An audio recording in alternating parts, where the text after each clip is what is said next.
Hello guys, welcome to my mini model guys. ನಾನು ಇವತ್ತು ಹೊರಟಿದ್ದು ಮಿರ್ಜಾನ್ ಕೋಟೆಗೆ. ದೂರ ಏನಿಲ್ಲ, ನಮ್ಮ ಮನೆಯಿಂದ 1.5 ಕಿಲೋಮೀಟ್ರ್ ಆಗ್ತದೆ ಅಷ್ಟೇ. ಅದಕ್ಕೆ ಒಂದು ರೌಂಡ್ ಹೋಗಿ ಬರುವಂತ ಬಂದೆ. ಬಟ್ ಕ್ಯಾಮ್ರಾ ಎಲ್ಲ ಅಲೌಡ್ ಇಲ್ಲ, ಫುಲ್ ಡೀಟೇಲ್ಸಾಗಿ ಹೇಳಲಿಕ್ಕೆಲ್ಲ ಕಷ್ಟ. ಹೊರಗಿಂದನೇ ನೋಡ್ಕೊಂಡು ಬರುವ. ಇವಾಗೇನೋ ಟೋಲೆಲ್ಲ ಮಾಡ್ರಂತೆ, ಲೋಕಲ್ ಅವ್ರಿಗೆ ಇಲ್ಲ ಅನ್ನಿಸ್ತದೆ, ನೋಡುವ. ಗಾಯ್ಸ್ ಹಾಗೆ ಒಂದು ರೌಂಡ್ ಹೋಗ್ಬರು ಮುಂದ್ಗಡೆ ಫುಲ್ ಕೋಟೆ ಹಾಗೆ ಬೈಕ್ ಮೇಲಿಂದ ನೋಡ್ಬೋದು ಗಾಯ್ಸ್, ನೋಡ್ಬೋದು.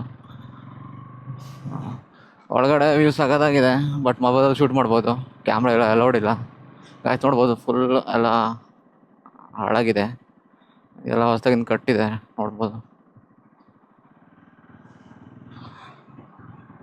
ಸುಮಾರು ದೊಡ್ಡ ಇದೆ ಕೋಟೆ, ನೋಡ್ಬೋದು. ಅದು ಮಳೆಗಾಲ ಟೈಮಲ್ಲಿ ಫುಲ್ ಗ್ರೀನ್ ಆಗ್ತದೆ ಕೋಟೆ, ಆವಾಗ ಮಸ್ತ್ ವ್ಯೂ ನೋಡ್ಬೋದು.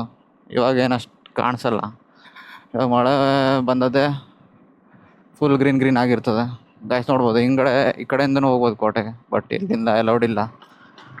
ಇಲ್ಲಿಂದ ಫುಲ್ ಕೋಟೆ ಹಿಂದ್ಗಡೆ ಕಾಣಿಸ್ತದೆ, ನೋಡ್ಬೋದು. ಇಲ್ಲೇ ಎಂಡು. ಈ ಕಡೆ ಹೋದರೆ ನಮ್ಮ ಚತ್ನಕೂರು ಬರ್ತದೆ ಗಾಯ್ಸ್, ನೋಡ್ಬೋದು. ಇಲ್ಲಿ ತನಕ ಉಂಟು, ಸುಮಾರು ದೂರ ಉಂಟು, ನೋಡ್ಬೋದು ಗಾಯ್ಸ್. ಇಲ್ಲೇ ಆ್ಯಂಡ್ ಹಂಗೆ ಆ ಕಡೆ ಹೋಯ್ತು. ನಾವು ಹಿಂಗೆ ನೋಡ್ಕೊಂಡು ವಾಪಸ್ ಹೋಗುವ. ಒಳಗಡೆ ಅಂತೂ ಕ್ಯಾಮ್ರಾ ತಗೊಂಡು ಬಿಡಲ್ಲ ಗಾಯ್ಸ್, ನೋಡ್ಬೋದು. ಇಲ್ಲೆಲ್ಲ ಹಾಳಾಗಿ ಹೋಗಿದೆ, ಸುಮಾರು ಕಡೆ ಕಟ್ಟಿದ್ದಾರೆ ಹೊಸದಾಗಿಂದ, ನೋಡ್ಬೋದು ಗೈಸ್. ಹಂಗೆ ಹೋಗುವ ನೋಡ್ಕೊಂಡು ಸೀದಾ ಮನೆಗೆ ಹೊಂಟೆ. ಕ್ಯಾಮ್ರಾ ಎಲ್ಲ ಅಲೌಡ್ ಇಲ್ಲ. ಮಿರ್ಜಾನ್ ಕೋಟೆ ಇತಿಹಾಸದ ಬಗ್ಗೆ ಎಲ್ರಿಗೂ ಗೊತ್ತು, ನಾ ಮತ್ತೇನೆ ಹೇಳ್ಬೇಕು ಅನ್ನೋದಿಲ್ಲ.